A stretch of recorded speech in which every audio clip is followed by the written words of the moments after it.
자, 우리 옆 사람과 예수님 살아나셨습니다. 다시 예수님 살아나셨습니다.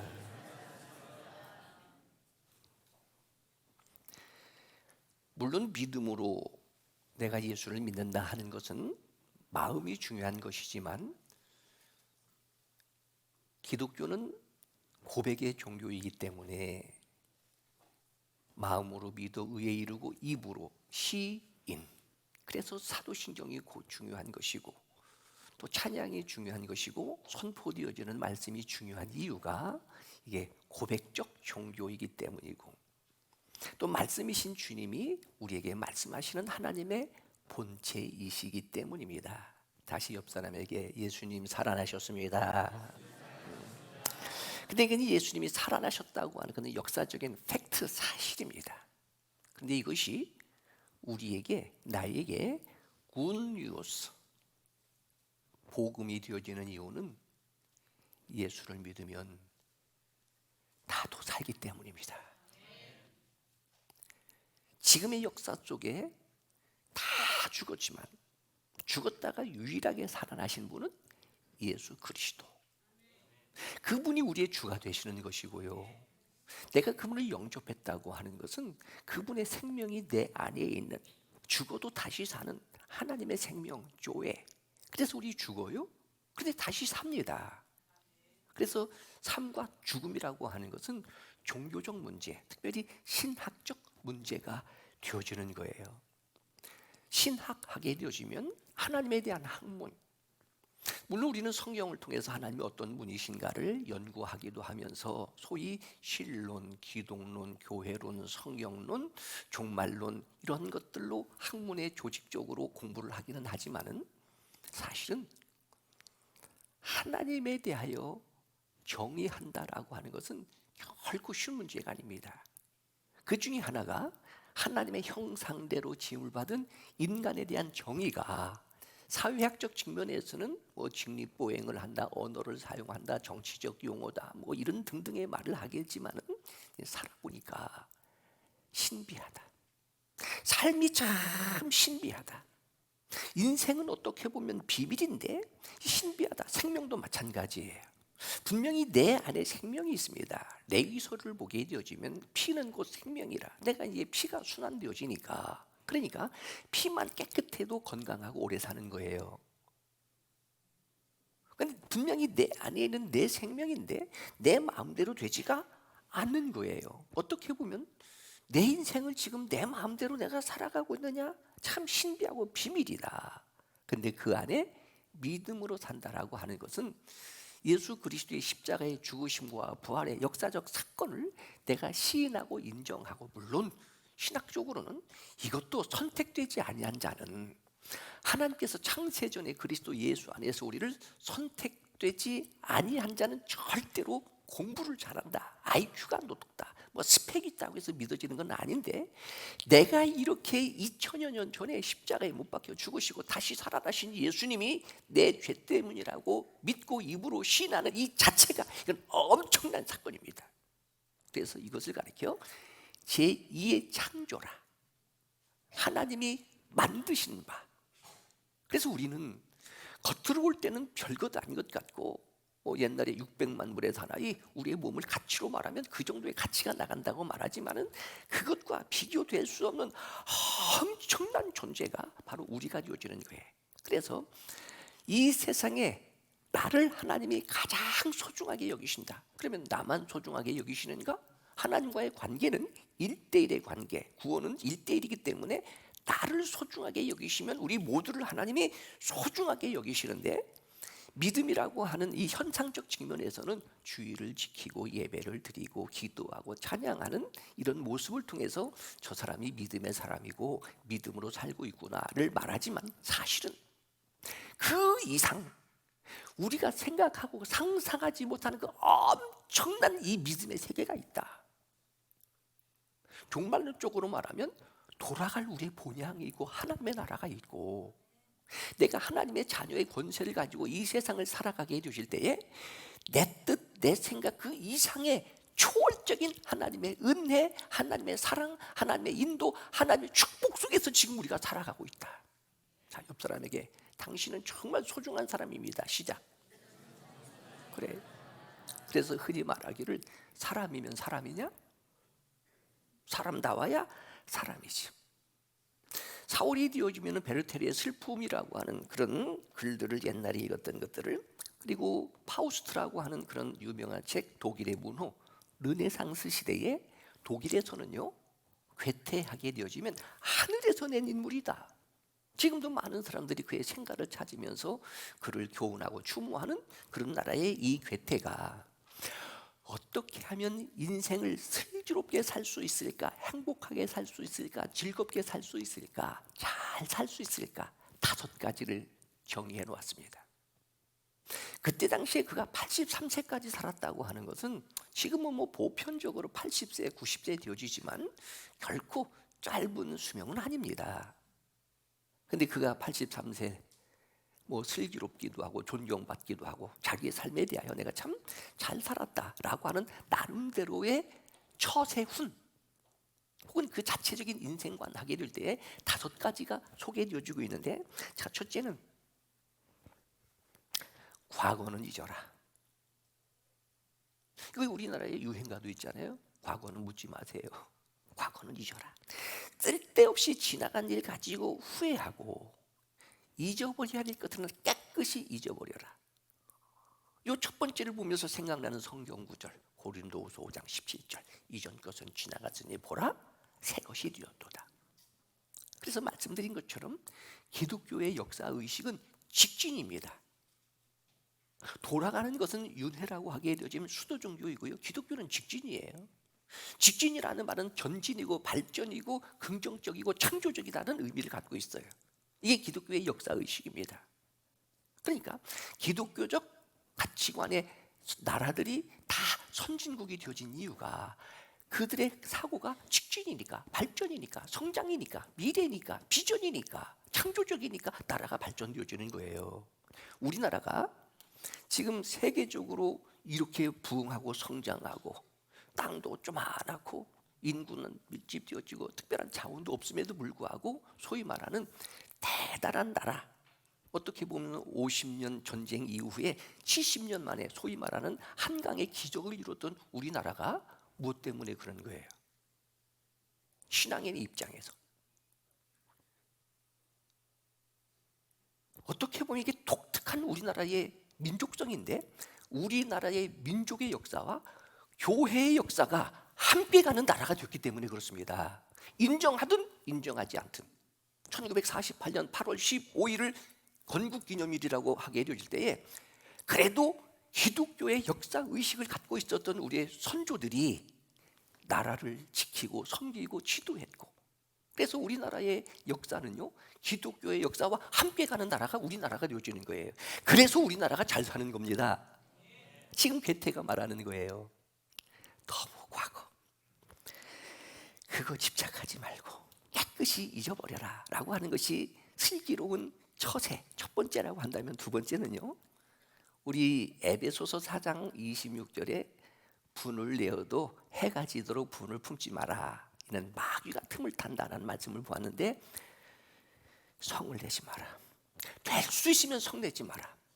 화를 내서 한 말이나 행동은 반드시 후회를 낳는다.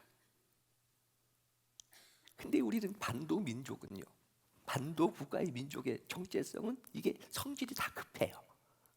여러분, 충청도 사람들이 느리다고요? 절대로 느리지 않습니다. 혹시 몸은 조금 느릴지 모르지만 이 머리 돌아가는 순발력은 충청도가 제일이에요. 그러니까 코미디언들이 많은 거예요. 순발력 있는 코미디언들이 많은 이유가 그런 거예요. 너무 성내지 말자. 한 가지 더는 오늘이 최고의 날이다. 내일 하지? 다음에 하지? 이게 마귀가 틈을 타고 우리를 유혹하는 거예요. 오늘 정열을, 오늘 헌신을.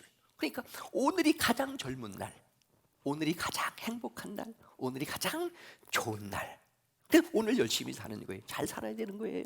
왜냐하면 역사는 혹은 인생은 오늘에서부터 내일로 점점 이렇게 나가는 것이기 때문에, 이 신학적으로 말하면 이게 종말론적 삶입니다. 오늘이 마지막 최선인 것처럼. 오늘은 다시는 돌아오지 않아요. 그러니까 오늘이 중요하다. 한 가지 더는, 오늘 이러한 내용들이 사실은 뭐 어려운 것은 아니지만은 이제 오늘 말씀의 내용도 마찬가지예요. 내용적 측면에서는 어렵지는 않은데 이렇게 산다고 하는 것이 쉽지 않기 때문에 이제 어떻게 보면 인생의 숙제가 되어지는 거예요. 하나 더는 남을 미워하지 마라.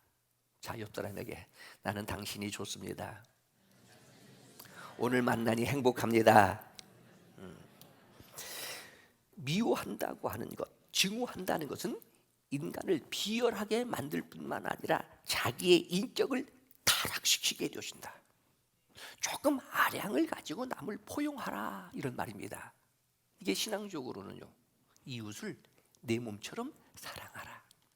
어떻게 보게 되어지면 물론 독일 신학 이런 부분들도 있겠지만은 비록 이 르네상스 시대의 그 유명한 문호이기는 하지만 그런 하나하나가 나름대로의 해석으로는 이게 기독교적인 가치관이다 생각이 드는데, 마지막 한 가지는 미래는 신께 맡겨라. 신은 누구예요? 하나님입니다. 어떻게 보면 이 네 가지의 삶을 사는 이유일 수도 있고 가장 중요한 사랑이 그거예요. 왜냐하면 미래의 영역은 신의 영역이다. 그러니까 찬송가도 그러겠죠. 내일 일은 난 몰라요. 그러니까 포기하고 사는 게 아니라 오늘 하루 하나님이 주신 은혜 하루, 선물이라고 하는 프리센 해석이 현재이기도 하지만 선물이기도 하잖아요. 하나님께 맡기고 오늘 열심히 사는 겁니다. 미래에 맡기고, 왜냐하면 미래는 하나님의 영역이기 때문에 내가 움직이고 내가 결정할 수 있는 일이 아니라는 거예요. 자, 이런 것들이 이 세상을 슬기롭게 행복하게 살아간다는 괴테의 인생론 혹은 처세론이 이렇게 되어졌습니다. 이어서 계속 되어지는 에베소서의 말씀입니다. 사순절 특세의 우리의 주제였던 것처럼 에베소서의 전체적인 주제가 교회다운 교회입니다. 교회론입니다.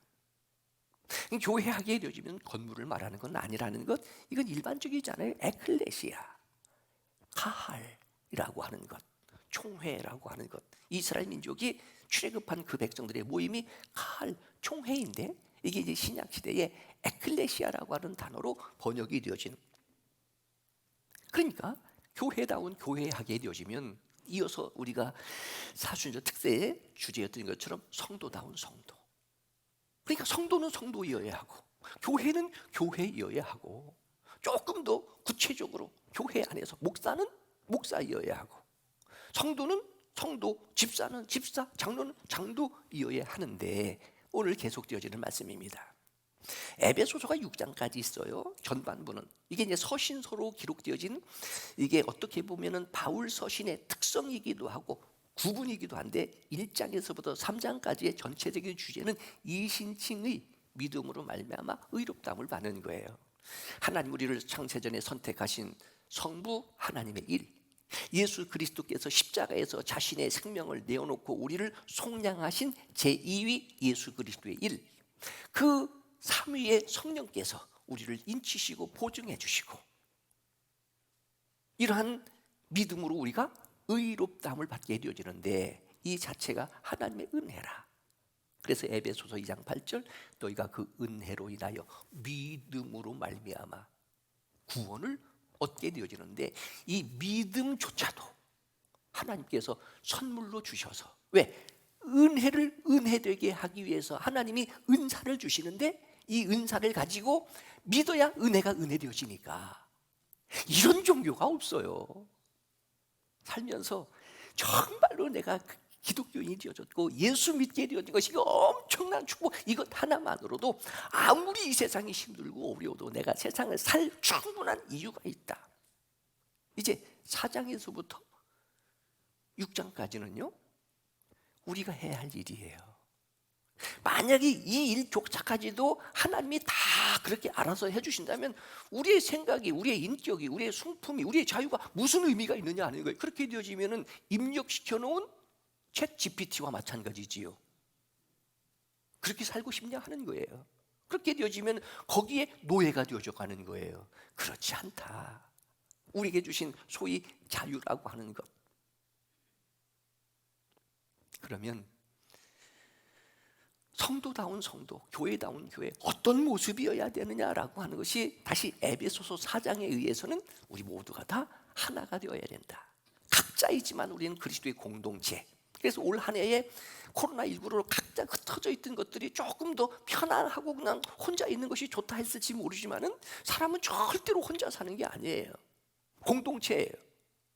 하나님이 보실 때 원시 상태, 즉 범죄하기 그 이전에 아담을 보시고도 홀로 독초하는 것이 좋지 못하다 하셨으면 그런 것이지, 나는 혼자 있는 것이 좋아. 옛날에 반역죄를 지켜야 되어지면 멀리 유배를 보내는 이유가 뭐예요? 그 고독이 가장 큰 형벌이 되기 때문에 그렇습니다. 그래서 자꾸 모이는 거예요. 이 공동체예요. 가족이에요. 그래서 교회는 가정, 가정은 곧 교회, 이렇게 되어져 가는 거예요. 왜냐하면 우리 모두는 다 하나님의 자녀들이니까, 하나님의 자녀로서의 형제, 자매, 조금 멀리 앉아 있으면 친척, 이렇게 되어져 가는 거예요. 5장에서는 지난주에 말씀드렸지요. 예수 믿는 사람은 그리스도의 영으로, 하나님의 영으로 누구를 본받는다? 하나님을 본받아야 된다. 그래서 집사님을 보니까, 우리 기도할 때 우리 집사님은 그랬잖아요. 서로를 보게 되어지면 하나님을 보기는 것 같고 예수님이 생각이 나게 되어지고, 그래서 십자가라고 하는 것이 높이 달려져 있으면 초가집이라 해도 2층 전세 얻은 것처럼 되어져도 그것은 뭐 하는 곳이다? 하나님께 예배드리는 곳, 교회당. 예수 믿는 사람들, 하나님의 자녀들이 모여서 예배드리는 공동체가 되어지는 곳이다라고 이해가 되어지는 것처럼, 그래도 당신을 보면 예수님이 생각이 납니다. 다시 말하면 옛날 표현으로 말하면 예수쟁이, 쟁이라는 말이 전문가라는 말입니다. 그렇게 되어야 되지 않느냐 하는 거예요. 근데 그 구체적인 내용이 뭐예요? 우리가 하나님의 그런 사랑을 받았으니 서로 사랑하라. 그래서 교회는 사랑의 공동체. 이 어두운 세상 어떻게 살라고요? 빛처럼 살아라. 절대로 빛은 타협하는 게 아닙니다. 빛 자체가 예수님이 빛이시고 빛이 이 세상에 오셨고, 어둠이 빛을 영접하지 아니하므로, 그러나 영접하는 자, 곧 그 이름을 믿는 자들에게는 하나님의 자녀가 되는 권세를 주시는. 그러니까 너희는 세상의 소금이니 세상의 빛이니, 이게 공개적으로 사는 거예요. 그리고 오늘 계속 이어지는 말씀입니다.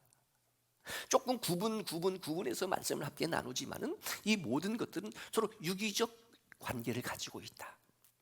팔복도 마찬가지로, 심지어는 갈라디아서 5장에 성령의 열매 9가지도 마찬가지.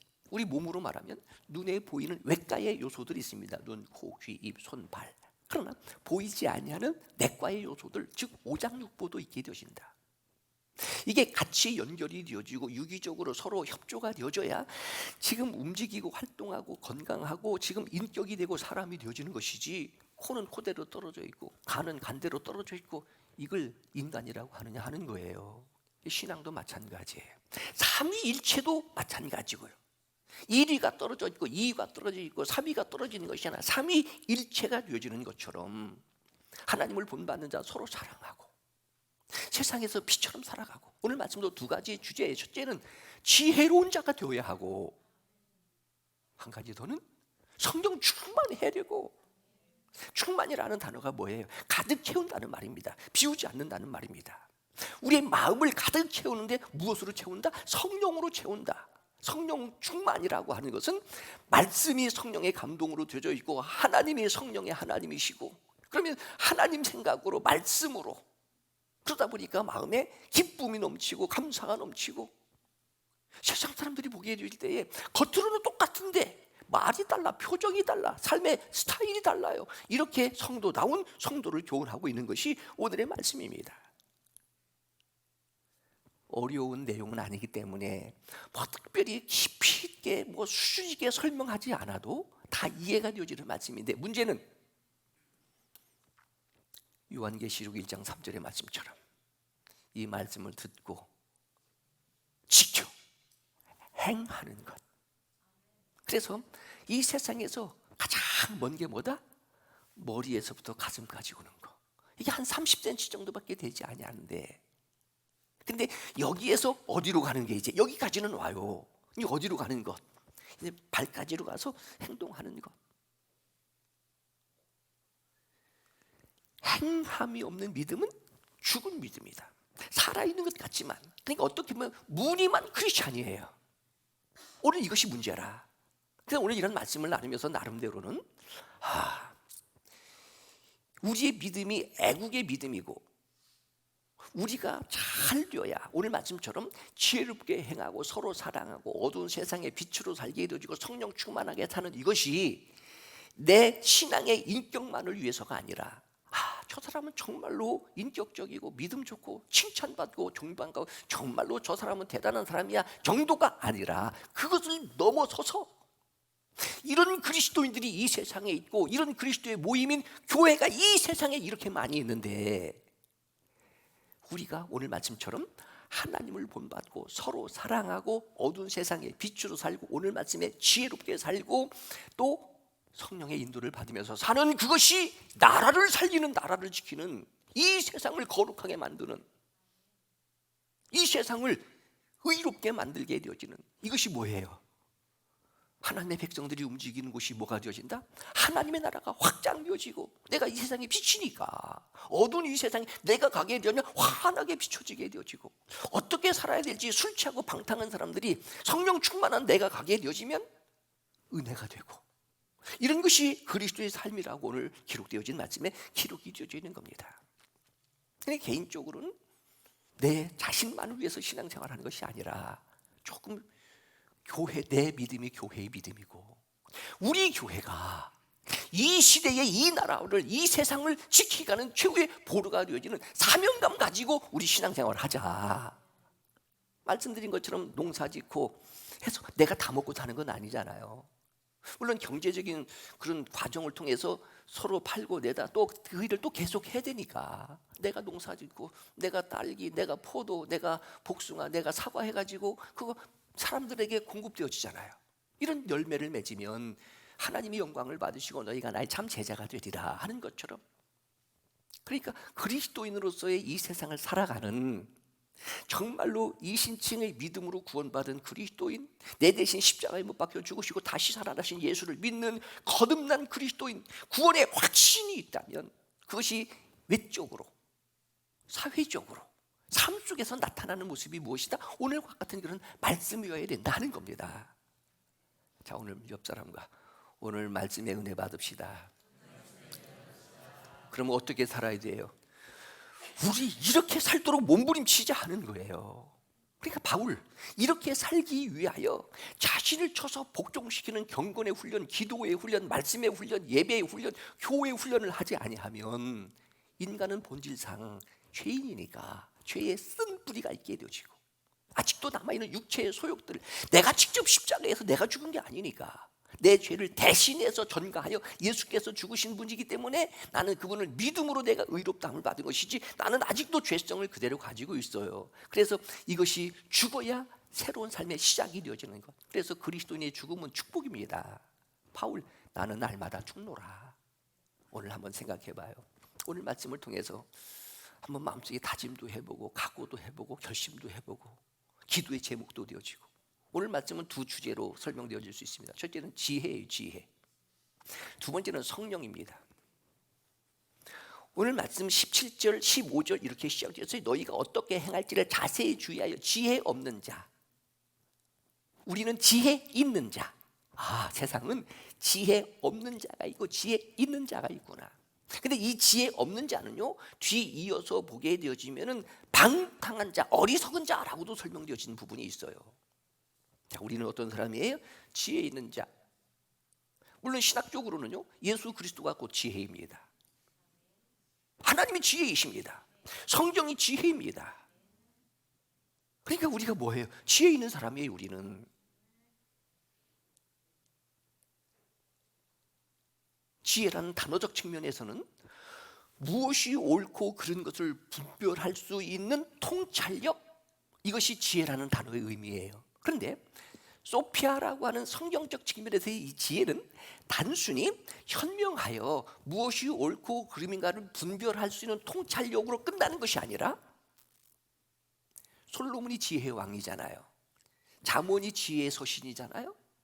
그리스도인의 지혜는 그 상황을 분석하고 이해하고 하는 것들로 끝나는 것이 아니라 그것을 선택하고 그대로 살아가는 것, 행동으로 옮기는 것까지가 지혜가 되어지는 거예요.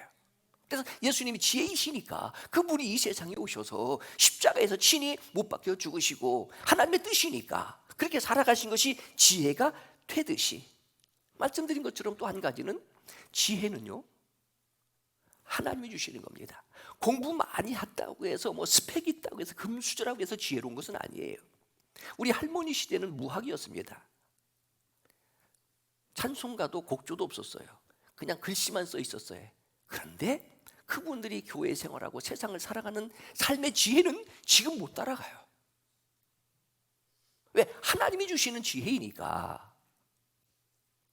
예수님이 그 지혜이시니까. 더 나아가 이 지혜는 은사론적 측면에서 고린도전서 12장에 보면은 하나님께서 은혜로 주시는 은사, 첫 번째 은사가 지혜의 은사입니다. 그러니까 솔로몬이 하나님 앞에 1000번제를 드리고 나서 뭘 구했어요? 지혜 구한 거예요. 지혜에. 그 지혜가 뭐예요? 내가 왕으로서 백성들을 어떻게 잘 섬기고 다스리고 무엇이 악이고 선이가 바른 정치를 할 수 있도록, 좋은 왕이, 바른 왕이 될 수 있도록 하나님 나에게 지혜를 주세요.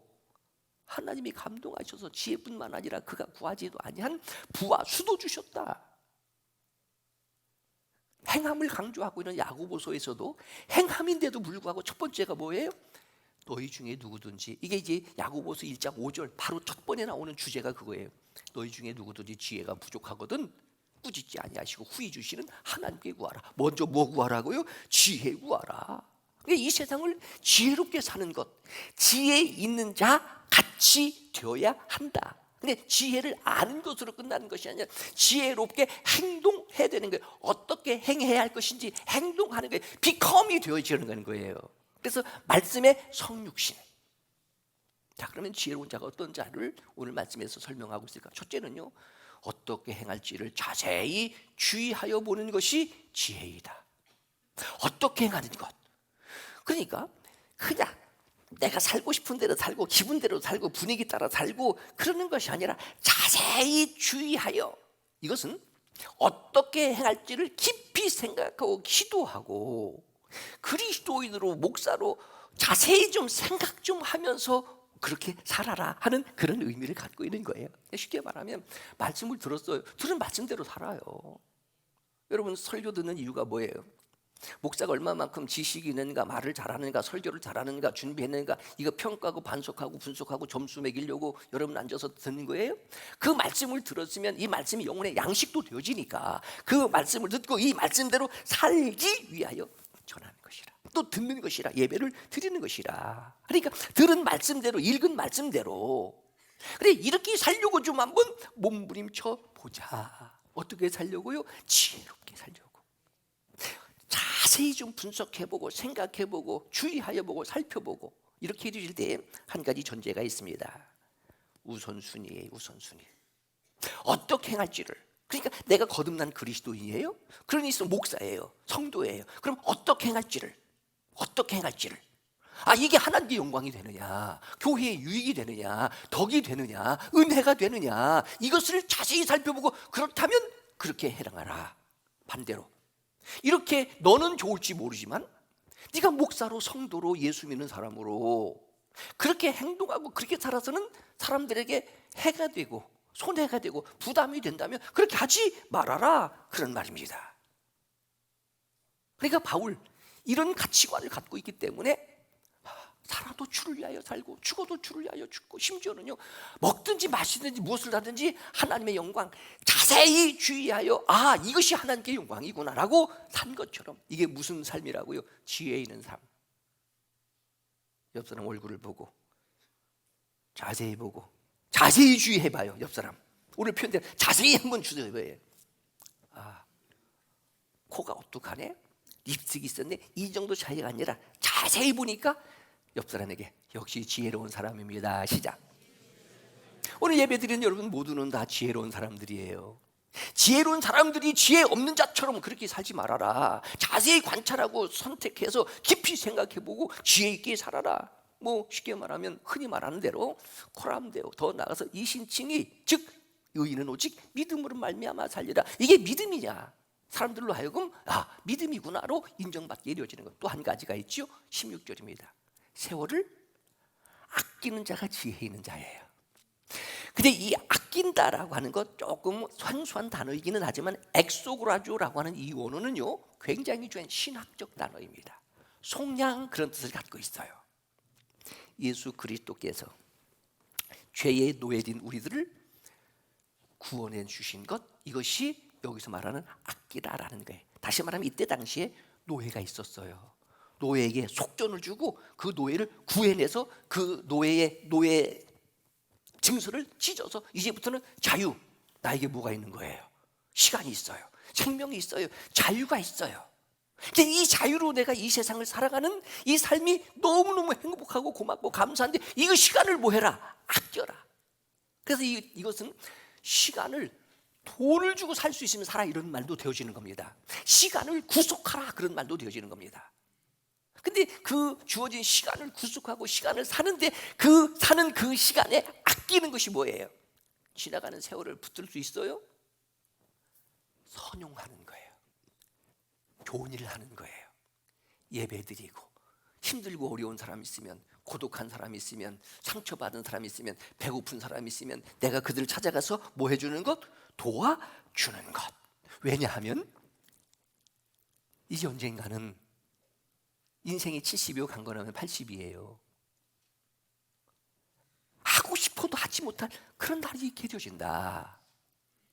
개인적 측면으로 말하면 이제는 나이가 들어서 언제 종말론적으로 해석되어지면 종말의 때가 있다, 그런 의미도 되어지는 거예요. 그러니까 역설적으로 건강하고 열심히 일을 하고 공부하고 돈을 벌고 부지런해서 예배드리고 봉사하고 헌금하고 힘들고 어려운 사람들 도와주고 각자의 위치에서 정말로 세상의 빛과 소금처럼 서로 사랑하고 그렇게 살아가는 것, 이게 뭐예요? 세월을 아끼는 삶이라. 교회론적 측면에서, 목사 입장에서 여러분 각자에게 주어진 직분이 있습니다. 이제 새로운 직분자를 세우기 위해서 포스터로 지금 게시도 되어져 있고요. 사실은 담임 목사다 하게 되실 때는 이 교회 모든 것들을 제가 해야 되고 제가 책임을 져야 돼요. 물론 처음 교회를 시작했을 때는 제가 직접 주일날도 운전했습니다. 주일날도 운전했고요. 주일학교도 가서 제가 설교했고요. 학생부도 가서 제가 설교했고요. 청소도 제가 했고요. 다 제가 해야 되는 거예요. 근데 이제 새로운 어떤 그런 교회의 변화 속에 제가 하지 못하는 일들을 누구는 주방에서, 누구는 차량으로, 누구는 찬양대로, 이런 주일학교 교사로, 누구는 구역장으로 서로 일을 분담해서 그 일을 하는 거예요. 그 일을 하는 그 동역자들의 그 각 사람들이 오늘 말씀에 의하면 시간을 아끼는 거예요. 하나님께서 나에게 속량해 주시고 값으로 자유를 주시고 시간을 주시고 생명을 주시고 은혜를 주신 것을 가지고 내가 교회 일에 함께 동력하는 것이 오늘 말씀에 의하면 뭐 하는 것이라? 세월을 아끼는 것이다. 왜냐하면 이유가 나와 있어요. 세월을 아끼라, 때가 악하니라. 이 악하다라고 하는 말은요, 쓸모없다 그런 뜻도 갖고 있고요, 병들었다, 괴롭다, 슬픔이 있다 그런 뜻도 가지고 있는데, 이 악하다라고 하는 것을 종말론적으로 말하면 곧 죽을 때가 온다. 절대로 지금의 이 건강과 이 생명과 이 시간이 절대로 영원하지 않다. 적은 부분이지만 이거 하나만라도 겸손할 수 있어요. 감사할 수도 있게 되어지고요. 다시 말하면 할 수 있을 때, 건강할 때, 생명이 있을 때, 시간적인 자유가 있고 적지만은 물질적인 자유가 있을 때 베풀고 나누고 선하고, 이게 세월을 아끼면서 살아라. 옛날에 장례식을 치르게 되어지면 맨 앞에 만장을 들고 가는 사람도 있는데, 만장의 내용이 뭐예요? 첨담에 껄 좀 잘 좀 할 걸, 그때 좀 헌신할 걸. 꼭 돈 잃어버리고 난 다음에는 아휴 그거 헌금할 걸. 꼭 병원에 입원하고 나면은 내가 예배 좀 잘 드릴 걸. 지금 그런 날이 있을 수 있으니 시간 아끼고, 이것이 기회가 되어지는 거예요. 특별히 거듭난 그리스도인이에요. 우선순위 먼저 그의 나라와 그의 의를 구하라. 그래서 서론에 말씀드렸던 것처럼 물론 내가 예배 드리면서 은혜도 받고 믿음도 성장하고 성령 충만하고 복도 받고 건강해야 되지만은 자기 자신만을 하게 되어진다면 이게 요즘 좋게 말하면 거룩한 이기주의, 거룩한 개인주의가 되어지지만 조금 더 나라 없이 교회가 있을 수 있느냐 하는 거예요. 하도 교회가 많다 보니까 뭐 이 교회만 없으면 내 또 옆에 그거 가면 되는 것이지. 만약에 여러분 영광교회에 소속되어진 교회에 적어도 집사 정도 되어지고 여기서 세례받고 여기서 신앙생활하는 사람들이 지금 말씀드렸던 것처럼 뭐 가지고 교회가 여기뿐이야, 기분 나쁘면 다른 교회 가버리면 되는 것이지 라고 생각하고 이 신앙생활을 하게 된다면 정말 비겁한 거예요. 세상 평생 살면서 듣지 말아야 할 것 중에 하나가 배신자예요. 사랑의 배신자. 한 가지 더는요, 17절이에요. 자, 지혜로운 자는 누구다? 무엇이 하나님께 영광이 되어지는지, 주의 뜻이 무엇인지 자세히 주의하여 생각하고 결정하고 행하는 것. 두 번째로는 세월을 아끼는 것. 세 번째는요, 어리석은 자가 되지 말고 오직 주의 뜻이 무엇인지 이해하는 것. 여러분, 이해라고 하는 이 영어의 단어도 그냥 그렇게 설명하고 싶어요. 어떤 것이 이해예요? understand. 내가 그분 밑에 있을 때, 하나님의 주권 아래에 있을 때 주의 뜻, 그러니까 지혜롭지 못한 자, 지혜가 없는 자가 어리석은 자가 돼요. 뒷절에 보게 되어지면 이제는 이게 방탕하게 되어져요. 18절에. 근데 주의 뜻 하게 되어질 때는요, 신학적인 용어로 물레라고 하는 뜻은 이게 절대적인 뜻입니다. 십자가를 통한 하나님의 구원, 창조, 심판, 종말. 그런데 델레마라고 하는 것은요, 허용적인 뜻이다, 하나님의 소망적인 뜻이다, 이렇게 되어지는 분류인데, 모세가 하나님 앞에 기도했을 때에 그 기도를 드시고 하나님의 마음을 돌이켜 용서해 주시는 것들이 이게 델레마라고 하는 하나님의 뜻이에요.